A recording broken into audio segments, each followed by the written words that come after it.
ప్రజల నమ్మకాన్ని నిలుపుకుంటూ కమలాపురం నియోజకవర్గ అభివృద్ధి తమ లక్ష్యమని ఎమ్మెల్యే పుత్తా చైతన్యరెడ్డి తెలిపారు. నిన్నటి రోజున ఆంధ్రప్రదేశ్లో కనీ వేరుగని రీతిలో అద్భుతమైన మెజార్టీతో తెలుగుదేశం ప్రభుత్వానికి చంద్రబాబు నాయుడు గారి, లోకేష్ బాబు గారి నాయకత్వాన్ని నమ్మి ప్రజలందరూ ఓటేసినారు. వాళ్ళందరికీ కూడా వాళ్ళకి పేరు పేరున కృతజ్ఞతలు తెలియజేస్తున్నాం. అలాగే కడప జిల్లాలో కూడా 7 అసెంబ్లీ నియోజకవర్గాల్లో ఉంటే 5 అసెంబ్లీ నియోజకవర్గాల్లో మంచి మెజార్టీతో గెలిపించిన కడప జిల్లా ప్రజలందరికీ కూడా కృతజ్ఞతలు తెలియజేస్తున్నాం. అలాగే కమలాపురం నియోజకవర్గ ప్రజలందరికీ కూడా, మా ఓటర్స్ అందరికీ కూడా అత్యధిక మెజార్టీ తెలుగుదేశంలో 26,000 చిల్లర ఓట్లతో మమ్మల్ని గెలిపించినందుకు వారికి ఇక్కడ ఉండే ఓటర్స్ అందరికీ కూడా పేరు పేరున కృతజ్ఞతలు తెలియజేస్తున్నాం.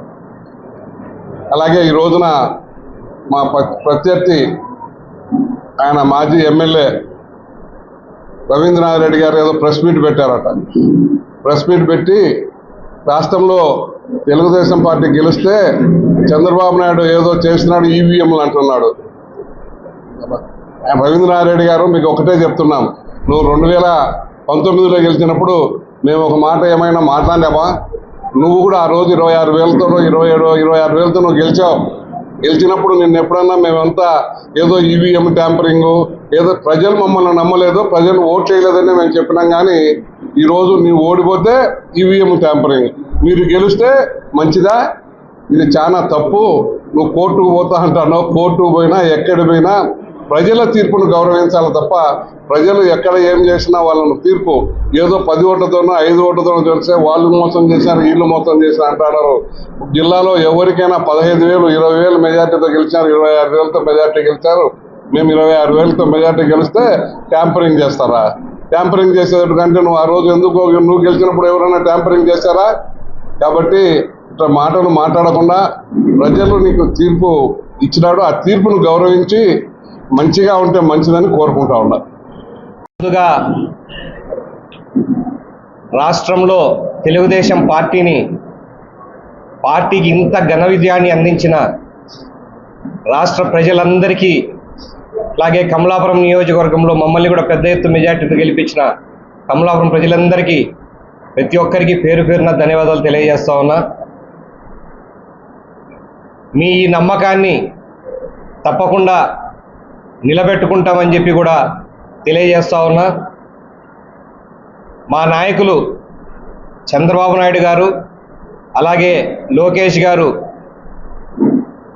వాళ్ళ యొక్క మీద నమ్మకంతో ఈరోజు రాష్ట్ర ప్రజలందరూ చరిత్రలో నిలిచిపోయేటువంటి ఒక రికార్డు స్థాయిలో ప్రతిపక్షమే లేని పరిస్థితికి కల్పించినటువంటి పరిస్థితికి తెచ్చారు. కాబట్టి ప్రజలందరికీ మా మీద బాధ్యత పెరిగిందని మేము తెలియజేసుకుంటా ఉన్నాం. ఆ బాధ్యత నిలబెట్టుకోవడానికి కూడా మా నాయకుల ప్రోద్బలంతో, మా నాయకుల యొక్క సపోర్ట్తో ఖచ్చితంగా మేము కూడా గ్రౌండ్లో నిలబెట్టుకుంటాం, మేము చెప్పిన మాటలన్నీ నిలబెట్టుకుంటామని చెప్పి తెలియజేసుకుంటా ఉన్నాం. ఈ మార్పు ఇచ్చింది ప్రజలు. వాళ్ళు చెప్పిన మోసాలు నమ్మినారు. 19లో నమ్మి మోసపోయామని తెలుసుకొని అంతకంటే దారుణమైన రిజల్ట్ ఈరోజు ఇచ్చారు. దాన్ని గౌరవంగా ఒప్పుకోవాలా. పార్టీ అధ్యక్షుడు ఒప్పుకున్నాడు, గౌరవంగా ఒప్పుకున్నాడు. మేము చేసిన మేలు ఎక్కడో పొరపాటు జరిగిందని ఆయన ఒప్పుకున్నాడు. దాన్ని మేము చూసుకుంటామని ఆయన చెప్పాడు. కరెక్టే. ఇక్కడ మా ఎక్స్ఎమ్మెల్యే గారు కేవలం అంటే ఆయన ఎంత పరిణితి లేకుండా ఆలోచిస్తూ ఉన్నాడు. జనాలు తీర్పునిచ్చారు, ఆ తీర్పుని గౌరవంగా ఒప్పుకోవాలి. మేము చేసిన పొరపాట్లు ఉన్నవాడు పోయినాయి కాబట్టి మళ్ళీ మేము సేవ చేస్తామని చెప్పి, అలాంటిది కాకుండా ఈవీఎంలు ట్యాంపరింగ్. పోయినసారి మీరు ఈవీఎంలు ట్యాంపరింగ్ చేసే గెలిచినారా? అలా చేసి ఉంటేనే ఆయనకి ఆలోచన వస్తుంది. లాస్ట్ టైం ఆయన చేసినట్టున్నాడు, అందుకనే ఈసారి మా మీద నిబంధిస్తాడు. మాకు అవసరం లేదు. ఒకవేళ లాస్ట్ టైం కూడా మీకు అలా వచ్చిన మెజారిటీ వచ్చింది కాబట్టే ఈసారి జనాలు ఇంకొంచెంగా కసితో మిమ్మల్ని ఓడించడానికి ఇలా చేశారని అనుకుంటా ఉన్నాం. ఒకటి గుర్తించుకోండి రవీంద్రనాథ్ రెడ్డి గారు, మేము అంటే ఇన్ని రోజులు నాన్నగారు సేవ చేసినప్పుడు గెలుపుతో సంబంధం లేకుండా ప్రజలకు సేవ చేస్తూ వచ్చినారు. ఆ నమ్మకాన్ని చూసి మాకు ఓట్లేశారు. పార్టీ మీద నమ్మకంతో ఓట్లేశారు. ఇంకా నువ్వు ఈ మాటలు గౌరవంగా చెప్పడం ఆపుకుంటే నీకు గౌరవం దక్కుతుంది, లేకుంటే మీ పార్టీకి ఎలా గౌరవం దక్కలేదో, ఎలా గౌరవం లేని పరిస్థితికి మీరు వచ్చారో నీకు పూర్తిగా పర్సనల్గా కూడా అలాగే పోతుంది అని చెప్పి తెలియజేసుకుంటా ఉన్నాను.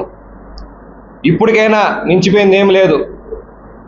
నువ్వు ఒప్పుకో, నువ్వు కలిసి పనిచేస్తానంటే మేము కలిసి ప్రజలు సేవ చేయడానికి తప్పకుండా ముందుంటాం.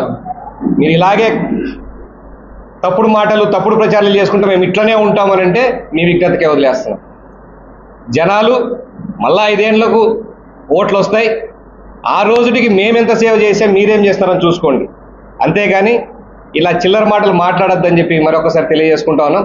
తప్పకుండా ఈ ఘన విజయాన్ని అందించిన ప్రజలందరికీ కూడా ఈ 5 ఏళ్ళు మేము సేవ చేయడానికి రెడీగా ఉన్నాం. మళ్ళీ 5 ఏళ్లకు మీ ముందుకు ధైర్యంగా రావడానికి కూడా సేవ చేస్తామని చెప్పి తెలియజేసుకుంటున్నాం. Thank you very much. అవినీతి జరిగిందని ఆరోపించారు. ఇప్పుడు మీరు ప్రభుత్వం చేపట్టారు, ఆ అవినీతిని బయటికి తీసే అవకాశం ఉందంటారా? తప్పకుండా అవినీతి ఎక్కడెక్కడ ఉందో తీస్తాం. అభివృద్ధి ఎంత చేశారో కూడా చూస్తాం. అభివృద్ధి నోటి మాటలతో చెప్పేది కదా, కనిపించాలి కదా. అక్కడ అలాంటి చేసాం, డెవలప్మెంట్ లైవ్లో కనిపించాలి కదా. ఇప్పుడు వాళ్ళ ఇంట్లో డెవలప్మెంట్ అయితే బయటికి కనిపించదు, పబ్లిక్ కనిపిస్తుంది కదా. పబ్లిక్ ఏమేమి చేశారో చూస్తాము, పబ్లిక్ ఎంత డెవలప్ చేశారో చూస్తాము, దాంట్లో ఎంత అవినీతి జరిగిందో ప్రతి ఒక్కటి బయటికి తీస్తాము. అవినీతి ఒక డెవలప్మెంట్లోనే కాదు, అడుగడుగున అవినీతి జరిగింది. భూములు, గవర్నమెంట్ భూములు, ప్రభుత్వ భూములు అన్నీ దోచుకున్నారు. ప్రతి ఒక్కటి బయటికి తీస్తాం. అన్నీ ప్రిపేర్ అయి ఉన్నాయి లిస్టులు. ప్రజలు చాలామంది కంప్లైంట్ చేసినారు, వాళ్ళ ఇన్ని లిస్టు కూడా బయటికి తీసి ప్రతి ఒక్కటి కూడా బయట పెడతామని చెప్పి తెలియజేసుకుంటున్నాం. దాని మీద ప్రత్యేక దృష్టి సారిస్తామని కూడా తెలియజేస్తాం.